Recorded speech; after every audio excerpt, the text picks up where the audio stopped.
right, sorry, as I think Ms. DeGette said earlier, she parachuted into my hearing. I've now parachuted into your hearing, and I apologize to all of you for not having been here the whole time, but I've been upstairs along with others in another subcommittee hearing. So, Mr. Rice, my colleague mentioned that that what the White House position was of last week or the last 10 days or so was not a ban, but merely a pause as they study things. But am I not correct that the world is looking to the U.S. for more and more natural gas to supplant other natural gas providers or just to supplant other fuels? Yes, I mean, regardless of whether you call it a pause, a ban, it has a chilling impact on investors. It has a chilling impact on our ability to get these projects built. And it has not stopped the desire for more energy from the United States. Just yesterday, the UK signed up for a 3 million ton per annum deal with Venture Global on the CP2 facility.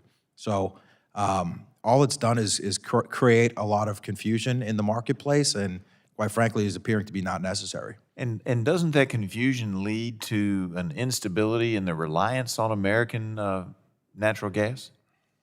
I mean, confusion is going to cause people that have expected to the security from the United States to look elsewhere. And it's a lost opportunity for us and something that we're going to have to reassure our allies that we are here to help provide energy security, because your energy security is our energy security. And if they start looking elsewhere because we have instability or we're not reliable to provide them not only what we're currently giving them, but additional natural gas, what choices do they have other than us or Russia? I mean, I know there's a couple of small actors, but aren't we the big actors, the United States and Russia?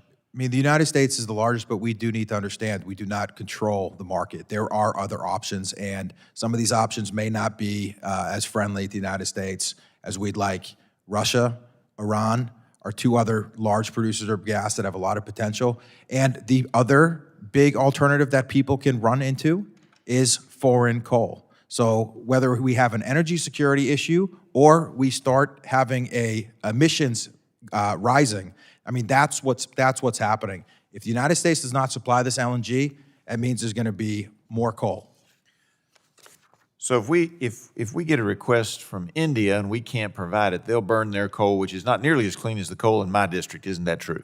That's absolutely correct. And I think that's the biggest thing that people need to understand. Less LNG means more coal. Less LNG does not mean more renewables. It simply means more coal and higher emissions.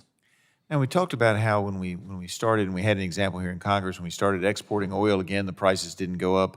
My colleague from Texas just talked about how people worried when we started exporting LNG that, our prices would go up, and they've been relatively stable. But if we don't export, do you think prices might go up, as opposed to the reverse, which most people would think is that if we export more, prices would go up? But in reality, that instability in the market stops exploration or stops new wells from being committed to, and therefore doesn't that actually have the inverse effect? Yeah, let me give you an example. I mean, it's real simple for me. Exports means surplus, and surplus means lower volatility, protection from price shocks. Listen, the world is energy short, and as you've seen what happened with Russia and Ukraine, and Europe's energy security had trickle impacts over to us in the United States. So what happens around the world is going to impact us. How do we protect ourselves? More exports, create more surplus here in America, and exports are the only reason for us to create that surplus. How can this help us respond to high prices? Right now, by the time I push the button on my desk to add rigs to go out and add, if I see a price signal, it takes 18 months to go and make sure that production hits the market to help relieve prices. In an unleashed U.S. LNG scenario where that production is flowing through our pipelines to supply an export market, we can divert that production and respond to that price signal in 18 hours.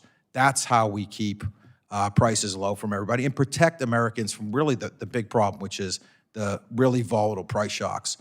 Exports are going to be the key to providing the surplus and keeping energy secure here for Americans. Appreciate you being here today, and I yield back. Thank you.